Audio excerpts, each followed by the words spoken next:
మండల కన్వీనర్లు, సీనియర్ నాయకులు, యూత్ అందరితో కూడా మహిళలందరితో ఒక మీటింగ్ కూడా ఏర్పాటు చేసుకోవడం జరిగింది. ఈ మీటింగ్ ముఖ్య ఉద్దేశం కూడా ఏంటంటే, రేపటి రోజు జగన్మోహన్ రెడ్డి గారు పాపిరెడ్డిపల్లి గ్రామానికి కూడా వస్తున్నారు. లింగమయ్య ఆ కుటుంబాన్ని కూడా పరామర్శించడానికి ఆయన వస్తున్నారు కాబట్టి దాని గురించి మేము ఇక్కడ ఒక మీటింగ్ కూడా నేను ఏర్పాటు చేసుకున్నాం.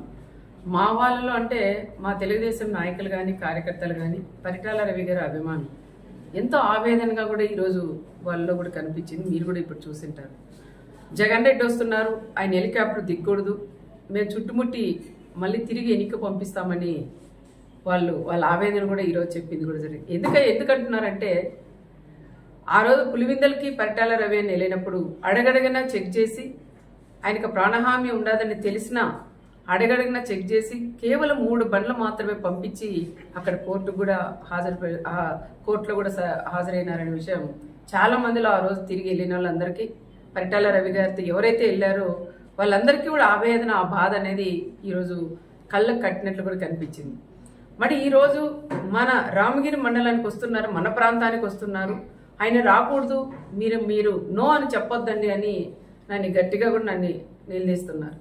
అయినా ఈరోజు మా నాయకుడు చంద్రబాబు నాయుడు గారు మాకు ఒకటే నేర్పించారు. ఆయన చావుదానికి వస్తున్న చావుదాన్నే ఒక రాజకీయంగా లింగమయ్య అనే వ్యక్తే కనీసం ప్రకాష్ రెడ్డి అనే వ్యక్తికి కూడా తెలియదు.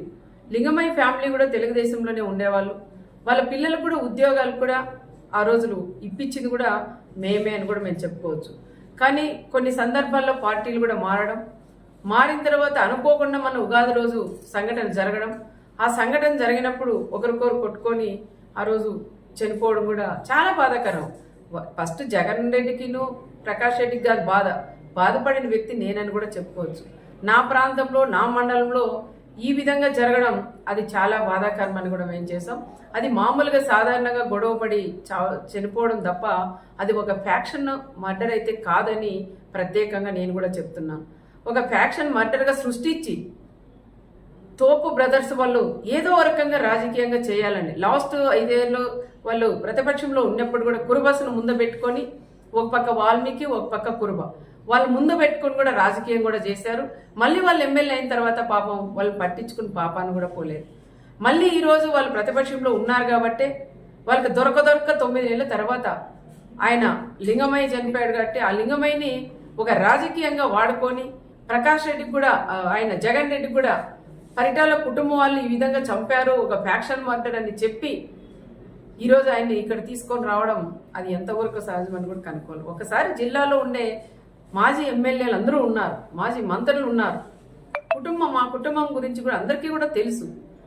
కానీ ఈరోజు ఆయన్ని వీళ్ళు వచ్చేదానికి ధైర్యం లేక, ప్రకాష్ రెడ్డి వాళ్ళు వచ్చేదానికి కూడా ధైర్యం లేక ఈరోజు ఆయన్ని పిలిపియడం అది ఎంతవరకు ఒక్కసారి కనుక్కోవాలా.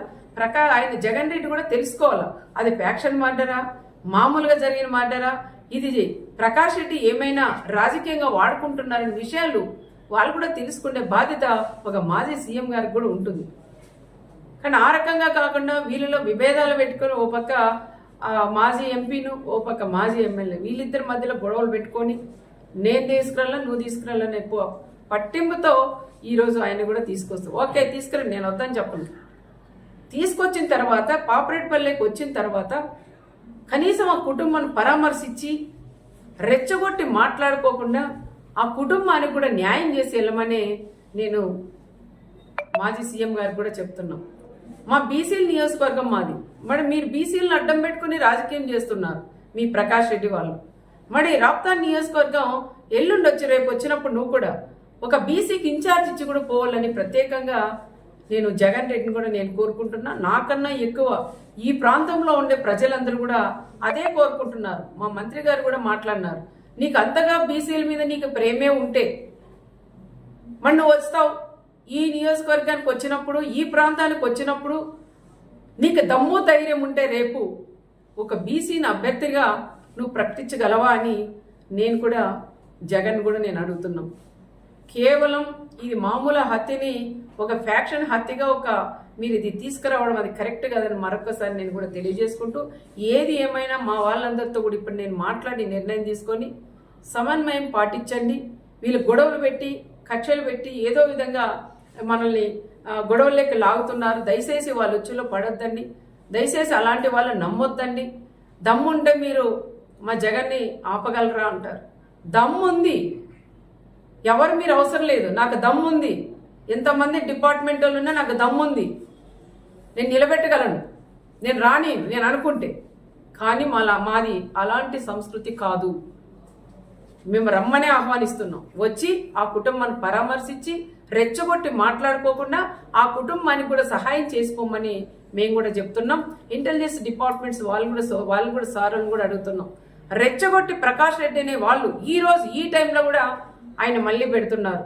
మీకు ఆపే ధైర్యం ఉందా అని. ఇక్కడ తెలుగుదేశం బ్లడ్ ఉంది, ఇక్కడ పరిటాల బ్లడ్ ఉంది, మా చంద్రబాబు నాయుడు గారి బ్లడ్ ఉంది. మేమెందుకు ఆపమయ్యి ఆపాలంటే? నువ్వు రెచ్చగొట్టి నువ్వు ఆపండి. ఇది మళ్ళీ రాజకీయం చేసి ఇంకా 100 రోజులు 5 ఏళ్ళు దీన్నే రాజకీయం జగన్ వస్తుంటే ఆపారు అని చెప్పుకోవడం కోసమే నువ్వు రెచ్చగొడుతున్న విషయం ప్రతి ఒక్కరికి కూడా తెలుసు. దయచేసి ఎవరైనా సరే వాళ్ళు ఎన్ని రెచ్చగొట్టినా దానిలోకి ఎవరు కూడా మీరు పోకోకుండా రేపు సమన్వయం పాటించి ఆయన వస్తాడు పోతాడు. దయచేసి ఎవరు కూడా అల్లర్లే కానీ ఎవరింట్లో వాళ్ళు ఉండమని వాళ్ళని కోరడానికే మా కార్యకర్తలు మా లీడర్లందరినీ కూడా నేను ఇక్కడ పిలిపించాను. వాళ్ళతో కూడా మాట్లాడి వాళ్ళకు కూడా అదే విషయం నేను చెప్పాలనే ఈరోజు నేను అందరినీ కూడా ఆహ్వానించాను. అది కూడా నేను చెప్తాను. రేపు వస్తాడు, ఆయన పోతాడు. దాని గురించి ఎవరు కూడా మాట్లాడొద్దండి. ఏ చిన్న గొడవ వద్దని చెప్తున్నాం. మా వాళ్ళ రిక్వెస్ట్ ఏమంటే తప్పకుండా వాళ్ళు 4-5 బళ్ళలే రావాలా, కాన్వాయ్లతో కూడా రాకూడదు. అదే విధంగా ఎవరైతే మన పార్టీ లీడర్లు వాళ్ళ కార్యకర్తలు ఇల్లు ఉంటాయో అక్కడ వాళ్ళ కేక్